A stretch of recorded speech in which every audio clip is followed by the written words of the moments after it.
पिछले पार्ट में हमने देखा था कि सीमा सिया ने गलती से एक छोटे से पत्थर को जमीन पर गिरा दिया था, जिसके आवाज के वजह से डीमन को इनके बारे में पता चल गया था। लेकिन वहीं दूसरी तरफ इलेक्ट्रोलक्स हाओ चेन को अपने बारे में बता रहा होता है, जिसके बाद हम देखते हैं कि इसके बारे में जानकर वो पूरी तरह से हैरान हो जाता है, क्योंकि इलेक्ट्रोलक्स उसी नेक्रोमेंसर का नाम था जिसने कि अकेले ही एक पूरे ग्लोरियस एरा को पूरी तरह बर्बाद कर दिया था। इसके बाद हम देखते हैं कि यहाँ की एनर्जी एक अजीब से खोपड़ी के रूप में चेंज हो जाती है, जिसे देखते ही हाउ यू इसे खाने के लिए इसके पास में आने लगता है। लेकिन इसके ऐसे हरकत से इलेक्ट्रोलक्स इसके ऊपर गुस्सा हो जाता है और फिर कहता है तुम्हारे अंदर इतनी हिम्मत है कि तुम मुझे खाओगे। जिसके बाद हम देखते हैं कि हाउ यू डर कर अंदर चला गया था और फिर इलेक्ट्रोलक्स हाओ चेन से कहने लगता है कि आज मैं अच्छे मूड में हूँ, इसीलिए मुझे तुम्हारे आइडेंटिटी के बारे में कोई भी चिंता नहीं है। लेकिन अगर इसके बाद भी तुम मुझे अपना टीचर मानने के लिए रेडी हो जाते हो, तब उसके बाद एटर्नल टावर और उसके अंदर की सारी चीज तुम्हारी हो जाएगी। लेकिन इसके बाद भी हम देखते हैं कि हाओ चेन यहाँ पर इसके बारे में कोई भी डिसीजन नहीं लेना चाहता था, इसीलिए वो उससे कहने लगता है कि तुमने तो ग्रेट पावर के चक्कर में पूरी दुनिया को बर्बाद कर दिया।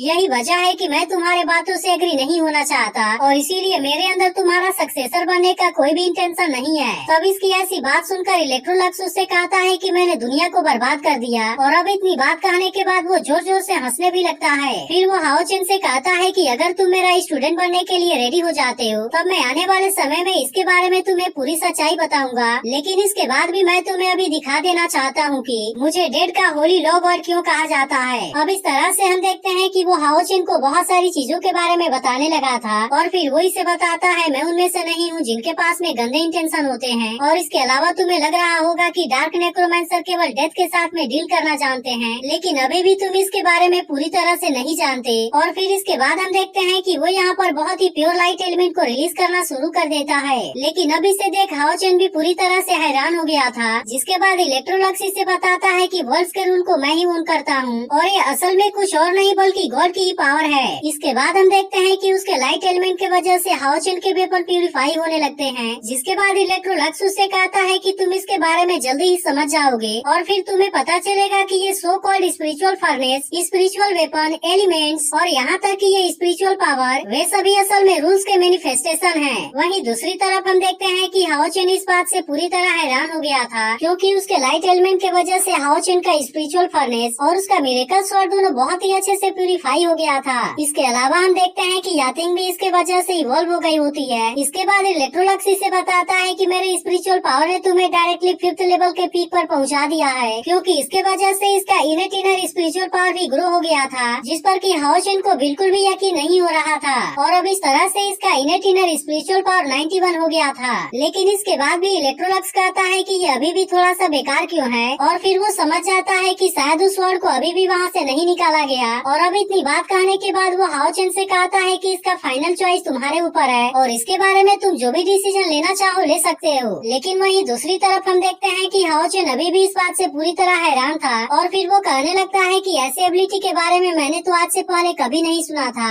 और इसीलिए ऐसा लगता है कि यह तो असल में गॉड के बराबर है। तभी इलेक्ट्रोलक्स उससे कहता है कि तुम इसके बारे में क्या सोचते हो और क्या तुम्हें नहीं लगता कि ये टीचर से मिलने के बदले में एक अच्छा सा गिफ्ट है। तब इसकी बात सुनकर हाओ चेन सोचने लगता है कि यह पावर तो सच में कमाल की है, क्योंकि इंसानों ने अगर इसे किसी तरह से मास्टर कर लिया तब इसके मदद से हम डिमंस को बहुत ही आसानी से हरा पाएंगे। तभी इलेक्ट्रोलक्स फिर से उससे पूछता है कि क्या तुम मुझे अपना टीचर मानने के लिए रेडी हो। लेकिन इसके बाद भी हाओ चेन सोचने लगता है कि इसने तो ग्लोरियस एरा के आधी आबादी को पूरी तरह बर्बाद कर दिया था, जिसके रीजन के बारे में वैसे तो मैं अभी कुछ नहीं जानता और इसीलिए मुझे ऐसा लगता है कि ऐसे इंसान को कभी भी अप्रूवल नहीं देना चाहिए, क्योंकि इसके बारे में पता लगाने के लिए सबसे पहले मुझे अलायंस को इसके बारे में रिपोर्ट करना होगा। इसके बाद वो इलेक्ट्रोलक्स से कहता है कि मैं आपके काइंडनेस के लिए आपको थैंक यू बोलना चाहता हूँ, लेकिन मुझे ऐसा लगता है कि ये मैटर सच में बहुत ही इम्पोर्टेंट है और मैं उम्मीद करता हूँ कि इसके बारे में सोचने के लिए आप मुझे कुछ टाइम जरूर देंगे। तब इसकी बात सुनकर इलेक्ट्रोलक्स हंसते हुए उससे कहता है कि तुमने अभी भी अपना डिसीजन चेंज नहीं किया, लेकिन फिर भी मुझे इसके बारे में कोई भी चिंता नहीं है और अगर तुम मेरे बताए गए इंस्ट्रक्शन को फॉलो करते हो तो तुम यहाँ से बाहर जा पाओगे। लेकिन हाओ चेन अभी भी उससे कहता है कि सॉरी मैं आपको कोई भी प्रॉमिस नहीं दे सकता और इसके अलावा टावर के बाहर मेरे बहुत सारे फ्रेंड हैं जिनके बारे में मुझे बहुत ज्यादा चिंता हो रही है। तब इसकी बात सुनकर इलेक्ट्रोलक्स उससे कहता है कि अगर ऐसी बात है तो ठीक है और मैं तुम्हारे टीचर के नाते सबसे पहले तुम्हें यहाँ से बाहर निकालूंगा। और अब इतनी बात कहने के बाद वो यहाँ के गेट को ओपन कर देता है। लेकिन इसी के साथ वो इससे कहता है कि जैसे ही तुम यहाँ से बाहर जाओगे मेरा एटर्नल टावर पूरी तरह से गायब हो जाएगा। इसीलिए मैं तुम्हें एटर्नल मेलोडी नाम का एक नेकलेस देता हूँ, जो कि टावर के अंदर जाने और यहाँ से बाहर निकलने की चाबी है। लेकिन इसी के साथ वो इससे कहता है कि केवल तुम ही यहाँ पर आ सकते हो, और अगर तुम मुझे अपना टीचर बनाने के लिए रेडी हो गए तब उसके बाद यहाँ पर तुम टेस्ट देने के लिए आ सकते हो। तब इसकी बात सुनकर हाओ चेन उससे कहता है कि आपकी समझदारी के लिए बहुत बहुत धन्यवाद, और इसके बाद वो यहाँ से बाहर जाने के लिए रेडी हो जाता है। अब इस तरह से हम देखते हैं कि वो जैसे ही यहाँ से निकलने के लिए बाहर आता है, वो अचानक से किसी दूसरे अजीब से जगह पर आ गया था, जहाँ जमीन के अंदर से बहुत सारे बिल्डिंग अपने आप ही बाहर आने लगते हैं। और अब इस तरह से यहाँ पर एक मेज क्रिएट हो गया था। तभी वो लेडी की आवाज उससे कहने लगती है कि अब सक्सेसर का टेस्ट शुरू हो गया है, इसीलिए अब तुम्हें इस मेज से होकर बाहर जाना पड़ेगा। लेकिन इसी के साथ वो उससे कहती है कि तुम्हें अकेले ही इसे पास करना होगा, जिसके दौरान तुम्हें फ्लाई करना भी अलाउ नहीं है। और इसके अलावा अगर तुम इसमें अपने बिच पार्टनर और एलिमेंटल स्पिरिट का यूज करते हो तब इसके वजह से इस टेस्ट को फेल माना जाएगा।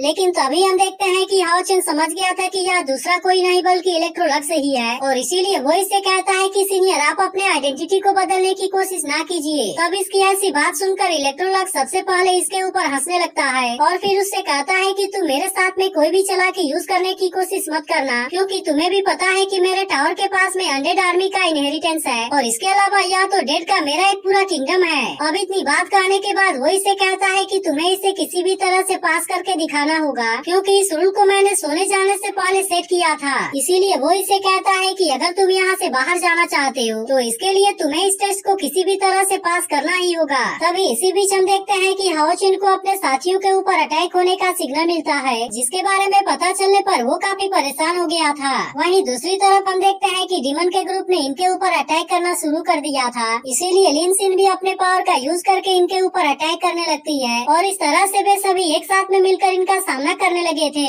लेकिन इसी के साथ हम देखते हैं कि इन डिमन का सामना कर पाना इतना ज्यादा आसान नहीं होता, इसीलिए सार और हानियो भी अपने अपने पावर का यूज करके इनके ऊपर अटैक करने लगते हैं, और इस तरह से वो इनको किसी तरह से मारने की कोशिश करने लगे थे। लेकिन वहीं अब हम देखते हैं कि हाओ चेन भी जल्दी से इनकी मदद करने के लिए यहाँ पर आना चाहता था, जिसके बाद इलेक्ट्रोलक्स उससे कहता है कि अब तुम इस टेस्ट को एंजॉय करो, और इस बात को तुम याद रखना कि तुम्हें एटर्नल मेलोडी का मास्टर बनना है, क्योंकि मेरा ग्रेट किंगडम तुम्हारा ही इंतजार कर रहा है। जिसके बाद हम देखते हैं कि हाओ चेन भी इसके लिए रेडी हो गया था, और फिर इसके बाद एपिसोड यहीं पर एंड हो जाता है। तो अगर एक्सप्लेनेशन अच्छी लगी हो तो वीडियो को लाइक करके एक कमेंट जरूर कर देना, और अगर आपने इसके पिछले पार्ट को मिस कर दिया हो तो लेफ्ट वाली वीडियो जरूर देख लेना।